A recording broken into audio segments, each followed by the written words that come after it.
मिरज पंचायत समिती सभापती आणि उपसभापती फेरनिवडणूक 4 ऑगस्टला जिल्हाधिकारी मैनाक घोष यांचे आदेश।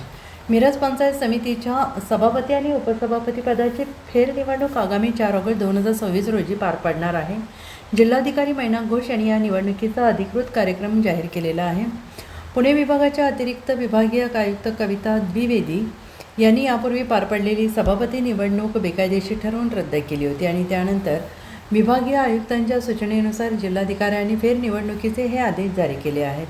10 मार्च 2026 रोजी पार पडलेल्या मिरज पंचायत समिती सभापती आणि उपसभापती निवडणुकीदरम्यान सदस्यांचे अपहरण करून त्यांना मतदानापासून रोखण्यात आल्याचा गंभीर प्रकार घडला। ही निवडणूक स्वतंत्र निष्पक्ष वातावरणात झालेली नाही असा आरोप करत भाजप सदस्य राणी भोरे यांनी पुणे विभागाच्या अतिरिक्त विभागीय आयुक्तांकडे याचिका विवाद अर्ज दाखल केला।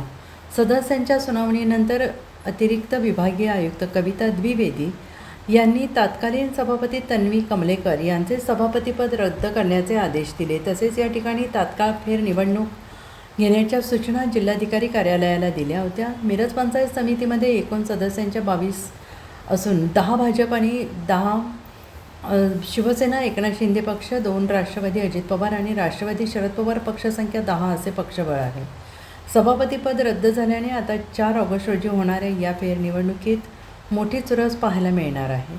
सत्ताधारी आणि विरोधी गटातील बलाबल पाहता मिरज पंचायत समितीवर अखेर कोणत्या पक्षाचा सभापती विराजमान होणार याकडे संपूर्ण तालुक्याचे आणि राजकीय वर्तुळाचे लक्ष लागून राहिलेले आहे। Bureau report SPN Marathi, Miraj.